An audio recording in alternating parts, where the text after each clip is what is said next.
Hey, good morning, everybody. My name is Travis. This is Alexia. Welcome to New City. We're so thankful that you decided to join us this morning as we continue to worship together as a body of Christ. It's September. There's a lot of great stuff coming up that we want each and every one of you to know about. And one of our values is servant leadership is our offering. What that means is that as a community, we're not just here for ourselves.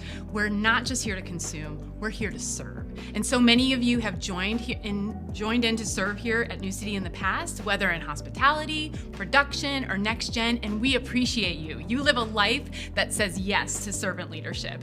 If you're not serving here at New City to make Sundays happen, we want you to say yes. We have needs in New City kids, New City students, production, and hospitality, so we can continue to create environments where people encounter Jesus and are able to make disciples who make disciples. If you're ready to jump into serving, we have a place for you. You can go to newcity.us/sayyes or go to Connection Point and talk to someone there about how to invest in New City and become a servant leader. Yeah, absolutely. We would love to find a place for you.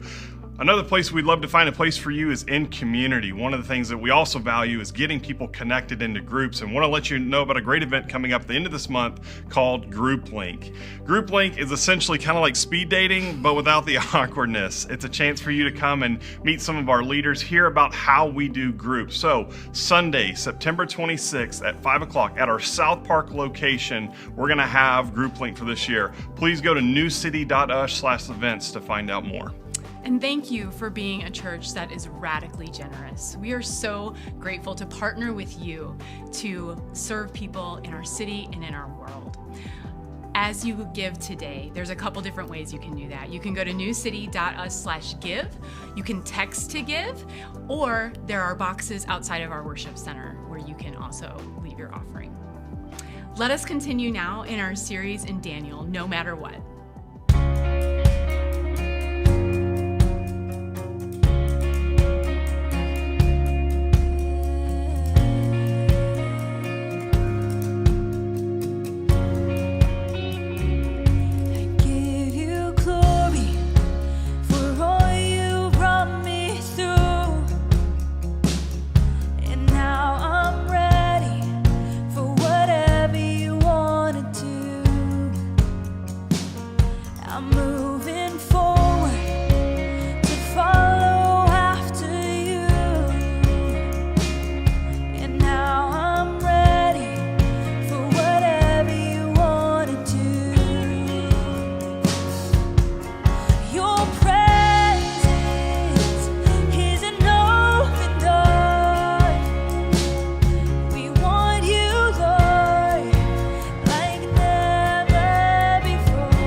and I simply come,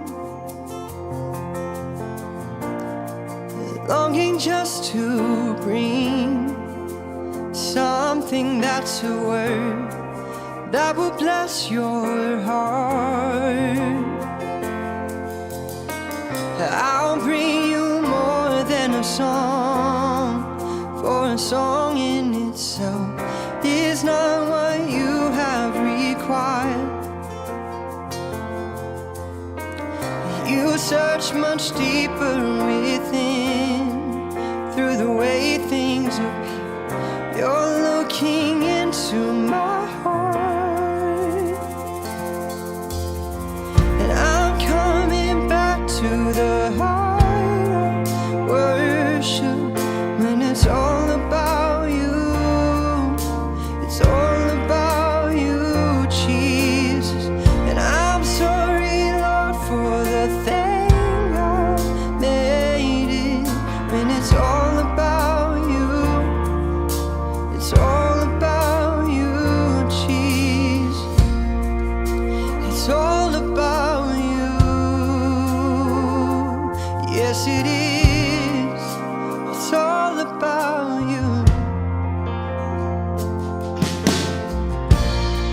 King of endless worth, no one could express how much you deserve.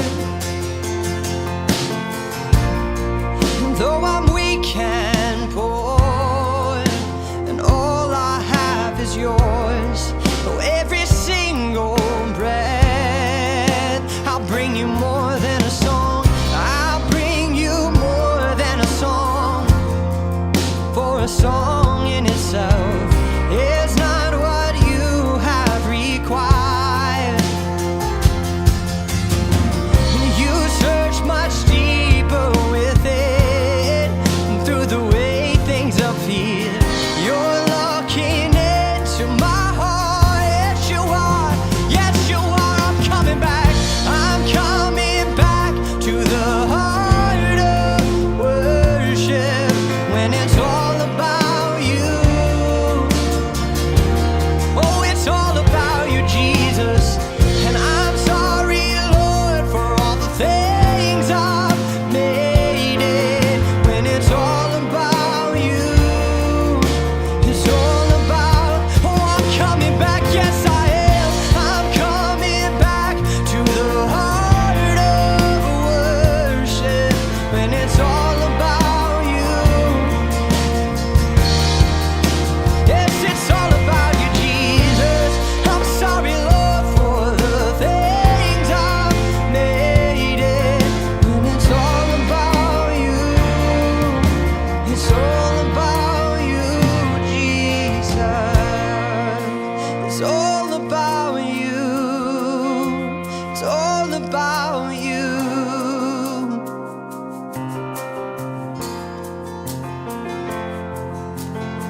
And I'm coming back to the heart of worship, when it's all about you.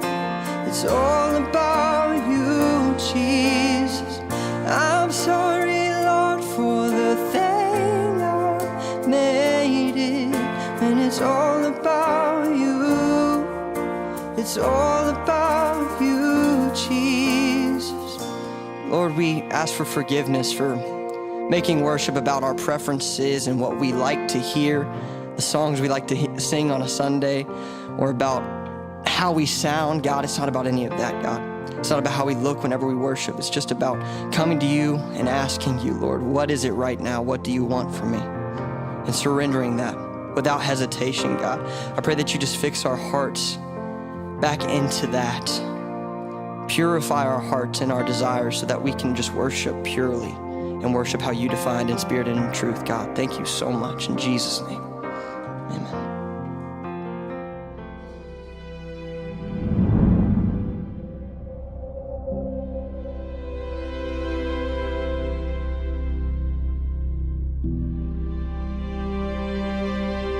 Did you ever have a chance to meet a childhood hero or somebody that you looked up to? Maybe it was a sports figure or a singer. You know, there's an old adage that says, don't meet your heroes.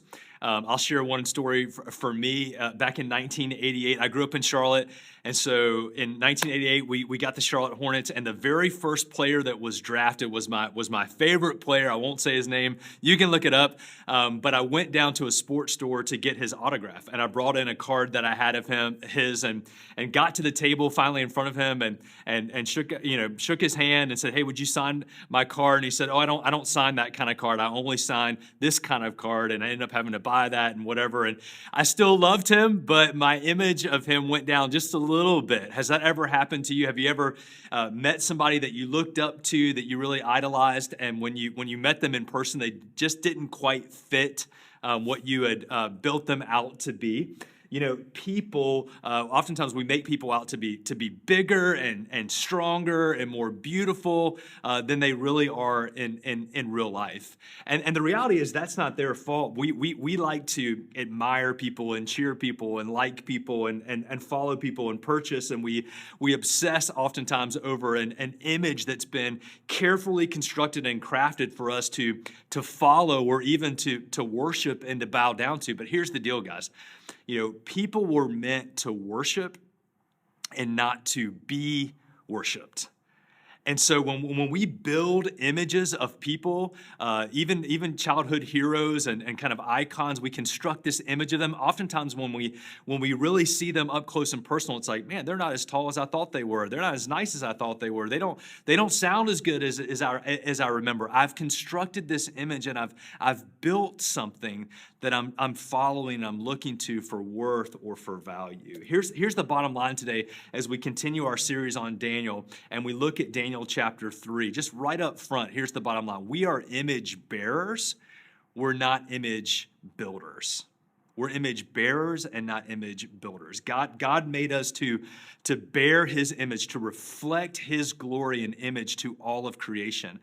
And when we build our own image or the image of other people, we're always going to be disappointed. Let me tell you a little bit more about what I mean. Image bearers reflect glory. That's what they were made to do. They were meant to reflect the glory of God. God made us in his image to reflect who he is to all of creation. And so image bearers point to the image that they were made in. The Latin phrase is imago Dei. We're made in the image of God. We reflect that image to other people so they can know God. Image bearers stand tall because they bow down to God. But in contrast, image builders end up receiving glory instead of reflecting glory. They live for the adulation of other people, for the applause of other people, for the approval of other people, and they project an image to make other people follow them or worship them or bow down to them. Image builders need other people to bow down to them in order to stand tall. Image bearers, because they bow down to God, they can stand tall. God made each of us to be image bearers, to share his likeness with other people because we were made in his image. And when we forget that, we begin to build and construct other images, whether it's of ourselves or other people, that we want to bow down to or worship. And that's the context of our story today in Daniel chapter 3. You'll remember in chapter 2, Nebuchadnezzar, who's the king of Babylon, has this dream. And he calls all the wise men of Babylon to come and interpret the dream. And instead of telling them the dream, he says, no, you're the magicians and the sorcerers and the wise men, you tell me what the dream was. And they say, no, we can't. But there's one person that's able to tell him the dream and interpret it, and it's Daniel. And it wasn't Daniel that did it, it was God. And God receives the glory because Daniel gives it to him. And Nebuchadnezzar, at the end of chapter 2, you'll remember, actually bows down before Daniel and says, your God is the only God. But then this happens at the beginning of chapter 3. Just right after that moment, this happens. King Nebuchadnezzar makes a gold statue 90 feet tall and 9 feet wide. And he sets it up on the plain of Dura. Chapter 3, verse 1 says, in the province of Babylon. And then, this is what happens next. He sends messages to the high officers and officials and the governors and advisors and treasurers and judges and magistrates, all the officials, to come to the dedication of the statue that he had set up. So all the officials, they came and they stood before the statue of King Nebuchadnezzar. And then a herald shouted out, people of all races and nations and languages, listen to the king's command. When you hear the sound of the horn and the flute and the zither and the lyre and the harp and the pipes and all the other instruments, bow down to the ground and worship King Nebuchadnezzar's gold statue. And anyone, listen to this, verse 6, anyone who refuses to obey will immediately be thrown into the blazing furnace. So at the sound of musical instruments, all the people, whatever their race, whatever their nationality, whatever their language, they bowed down to the ground and they worshiped the gold statue that King Nebuchadnezzar had set up. You know, we forget only God moments really quickly, don't we? At the end of chapter 2, again, the context for all of this is this miracle that God interprets Nebuchadnezzar's dream, and the dream points to the end of his kingdom. And not only the end of his kingdom, but the end of the Persian kingdom, the end of the Greek kingdom, the end of the Roman kingdom, and this everlasting kingdom that God was going to set up. But Nebuchadnezzar seemingly forgets all of that. And in the very next chapter, what is he doing? He's setting up this image for everyone to bow down and to worship. He builds an image. Right after he said, Daniel, your God is the only true God. And not only that, look at the context of this. Nebuchadnezzar, he doesn't just construct a statue. It's a 90-foot statue that's 9 feet wide. And it's made of what? It's made of all gold. So if you go back in chapter 2 and you look at the interpretation of the dream, there's all these materials that this statue that Nebuchadnezzar dreamed about were made of: gold and silver and bronze and metal and iron and clay. But Nebuchadnezzar makes his statue of all gold. What is he saying? Hey, all these other kingdoms that you talked about, Daniel, forget about them. It's about me and my kingdom. I'm setting up this image. I'm building this image that's all about me. And the statement that he was making with the construction of the statue, and everybody, every tribe, every tongue, every nation bowing down and worshiping, which, by the way, that's a phrase that's used in Revelation as well, that every knee will bow, every tongue will confess that Jesus is Lord. And Nebuchadnezzar wants every knee to bow and every tongue to confess that he is Lord. He's the true king. He's already forgotten what happened in chapter 2. He's saying this is all about me, that my kingdom will never come to an end. That's the statement that he was making with this all gold, 90-foot tall statue. Yeah, I read this story about Hugo Chavez. Some of you remember he was the dictator in Venezuela until his death. And on his deathbed, he reportedly grabbed a doctor by the collar and he mouthed to him, "Don't let me die. I command you not to let me die." Can you imagine? And in contrast to that, we read the Apostle Paul as he's facing certain death and execution. And he writes, "For me to live is Christ, and to die is gain."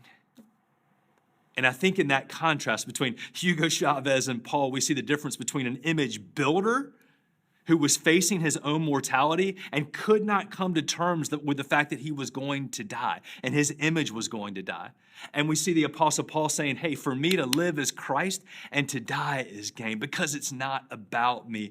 I'm an image bearer, not an image builder. We actually have a letter from Babylonian times from 600 BC that's attributed to King Nebuchadnezzar, the one who constructed the statue. It says, "Beside my statue as king, I wrote an inscription of my name." And the letter goes on to say, "He who respects my royal name and does not change my laws shall be secure." You know, we all want security in life. And seemingly, Nebuchadnezzar is offering security to people who will build an image of him and bow down, not only build it, but bow down to that image, something that he could never offer to people. But he does it because he desires their worship so badly. And where does Nebuchadnezzar choose to build this golden statue that stands 90 feet tall? Well, it's in the land of Shinar, which we find in Genesis chapter 11, where the Tower of Babel was constructed. This isn't the first time that people built something to the heavens that was basically an object of worship. The people in Genesis 11 said, let's build a tower to heaven, basically so we can get to heaven on our own, and we can make a great name for who? For God?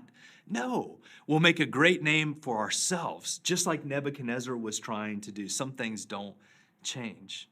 You know, I think the opposite of Christianity is not agnosticism or atheism, the disbelief in an existence of God. I think all of us are believing in someone or something. All of us are either bearing an image or we're building an image. The opposite of faith in Jesus and trust in him and being an image bearer is idolatry. It's making someone or something else out to be our God. And that's what's happening here. And every time we do that, guys, because it's not just Nebuchadnezzar, right? We're all tempted to do the very same thing, to build an image of ourselves or someone else or a relationship or finances or whatever it might be and bow down and worship it. And whenever we do that, we're setting ourselves up and other people up. And I want you to do something for me.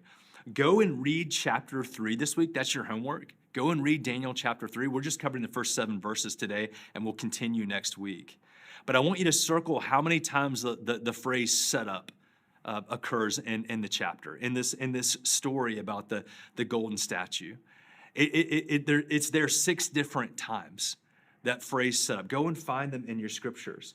I think Daniel wants to make it abundantly clear that Nebuchadnezzar had built this image, and it was all a setup. And after all, image building in whatever form or shape that it takes in our own lives, it's always a setup. It sets up our disappointment. We're invariably let down because other people can't be God. They weren't meant to be. And so they let us down. It makes us angry. It makes us depressed. It's all a setup to our own negativity and oftentimes our own disillusionment with life and other people. Last week I used a quote from C.S. Lewis. Maybe you'll remember it. Lewis wrote, "Human history is the long story of man trying to find happiness in something other than God." Guys, that's what idolatry is. That's all it is. It's trying to find happiness. It's trying to find meaning and purpose and worth and value. All the things that our hearts crave and desire. It's trying to attach that to someone or something else, which is always a setup. In fact, negative self-image, if I can say it this way, is actually a setup from image building. So many of us struggle with a negative self-image or low self-esteem. And I love what Tim Keller says about this. He says that low self-image or negative self-worth, if you struggle with that, is actually the opposite side of the same coin of pride. And that seems really weird because it's like, well, I think about prideful people, and then I think about people that are really insecure, have a low self-esteem, and they seem like totally different people. But here's his point, is they actually are the same coin, just opposite sides, and really the coin is self. The origin of all that is that we're trying to live up to an image, or we're trying to make ourselves into an image that we can never achieve. And so we feel really, really bad about ourselves, or we think we have achieved it, and guess what? We feel really, really good about ourselves. And so Lewis went on to say that humility isn't thinking of less of yourself, but thinking of yourself less. In other words, it's less and less about me, and it's more and more about God. It's more and more about me being an image bearer and not an image builder. A lot of times we think that it's just egotistical narcissists that make these statues out of themselves and build these images themselves. But the truth is that all of us can do that in various ways. Some of us have made 90-foot statues of our past, of our regrets, of our negative self-worth or self-image, and we bow down to it because we're worshiping this image. And instead of bowing down to Jesus and worshiping him and bearing his image, we're worshiping this image that we've made of ourselves or our past or what we think we should be or someone else, and we're beholden to it. People weren't made to be worshiped. People weren't made to be worshiped. They were made to be loved. And God loved us in a perfect way. And our response to that is to believe him and to trust him and to only bow our knee to him, to be conformed into his image. Because here's the deal, guys, practically speaking. People, because they weren't made to be worshiped, because they're made in the image of God to be image bearers and not image builders, people cannot handle the weight of our worship. If you want to crush a relationship in your life, whether it's, with your spouse, your kids, your work, whatever it might be, if you want to crush someone else, worship them. They can't handle the weight of our worship. When we take a good thing, our marriage, our kids, all these good things, when we take good things, the gifts of God, and we make them the ultimate thing, that's really what idolatry is. And you say, Chris, I've heard that word many times. I know that's a Bible word, idolatry, and it's making something in the image of God and building that instead of bearing the image of God. But I'm not an idolater. I don't have idols in my life. Well, here's just a little test, okay? Here's a little test, and this comes from Tim Keller about what idols are. This is what he said. Your idol, okay, you ready? Your idol is that thing in your life that if you lost it, you feel that you could not go on. Your idol is that thing or that person or that relationship or those finances or that house or whatever it might be. It's that thing or that person in your life that if you lost it, you feel like you could not go on with life.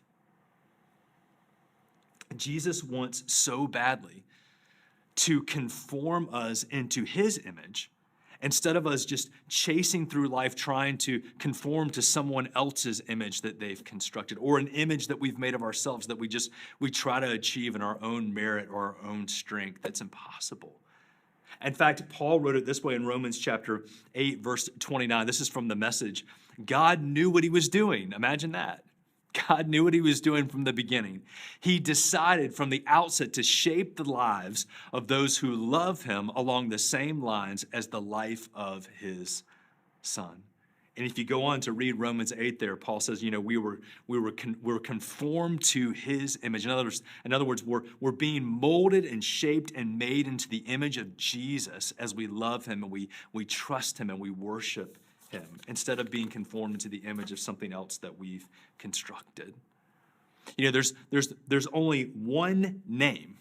There's only one name that is meant to be bowed down to and worshiped. And it's not the name of your spouse. It's not your name. It's not the name of your kids. It's not the name of your nation. There's only one name that we were made to worship and bow down to and be conformed into the image of, and that's Jesus.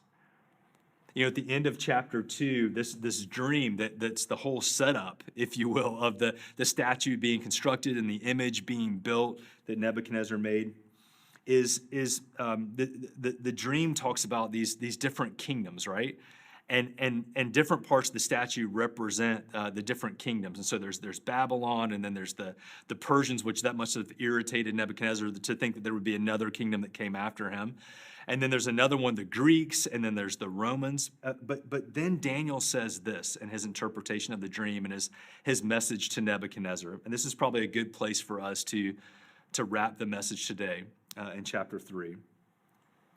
Daniel says here in verse 44 and 45 at the end of chapter 2, he says, during the reigns of those kings, talking about the images and the different kingdoms of the statue that were represented, the God of heaven will set up a kingdom that will never be destroyed or conquered, Daniel says. And he's saying this to Nebuchadnezzar, imagine. That kingdom will crush all these other kingdoms into nothingness. And it will stand forever. Verse 45, chapter 2. That is the meaning of the rock cut from the mountain, though not by human hands that crushed to pieces the statue of iron and bronze and clay and silver and gold. In other words, all of those other kingdoms, this kingdom's going to crush. The great God was showing the king what would happen in the future. The dream is true, and it's certain. You say, Chris, what in the world are we talking about? Well, Nebuchadnezzar constructs this statue here in the first 7 verses in chapter 3. He's building this image. And it's in direct response to this prophecy that Daniel is giving to him that, hey, listen, one day, God is going to set up a kingdom that will never end. And the stone that's hewn from the mountains, not by human hands, is going to crush all of those other kingdoms, the Babylonians, the Persians, the Greeks, even the mighty Romans are going to be crushed by this stone. And guess who Jesus said that he is and he was and he will be? At the end of the parable of the tenants, he says, I'm the stone. And everyone who falls on this stone will be crushed. Every kingdom, every image builder that tries to come against the one true God, the one true image that we're meant to worship and to bear, is going to be crushed. In other words, what Jesus was saying was the prophecy is true. Jesus is the fulfillment of what Daniel was saying as the interpretation of the dream. And so when Nebuchadnezzar constructs this statue and he asks every tribe and nation and tongue to bow down, actually it's a forerunner and a picture of what we're meant to do with Jesus. That every tongue will confess, every knee's going to bow that Jesus is Lord for his glory forever and forever. Because here's the deal, guys, bottom line. We're image bearers. We were created to be image bearers. We're not image builders. And when we get those two confused, things get really weird in our lives. Not only that, when we build images of other people or ourselves, we end up crushing those people and crushing ourselves, because that's what Jesus said. Every image that is built up against him is going to be crushed. God made us to be image bearers, not image builders. So the instruments, just like as it was told here, all the instruments of Babylon sound, and everybody, every race, every language, every nation, every person in the Babylonian Empire, which was so expansive, bowed their knee down to this great image that had been built and set up by Nebuchadnezzar for worship, except a certain few Jews. There were a few people that refused to bow their knee to an image that had been set up because they knew they were image bearers, not image builders. And you'll have to come back next week as we continue chapter 3 to see what happens next with a sermon entitled, No Smell of Fire. Let's pray together. God, would you help us today to be image bearers made in your likeness, to reflect your glory in all of the world? Would you help us to be image bearers and stop being image builders? Please forgive us for the ways that we set up our own image and we set up our own self-worth and value, and we want other people to see us in this image, and we want to see other people that way, and it's all a setup. Please forgive us. God, would you help us as image bearers to be conformed to your image, like the Apostle Paul said? Instead of conforming other people to our image or conforming ourselves into the image of someone else and something that's been created, would you help us to be conformed to your image, the Creator, the one who made us and knows us and loves us? And would you help us, instead of building our own brand or our own image, would you help us to build your kingdom in this world? Would you help us to be your kingdom ambassadors, a reflection of your glory and what's to come forever and ever? And we'll give you the glory for it. In your name, Jesus, amen.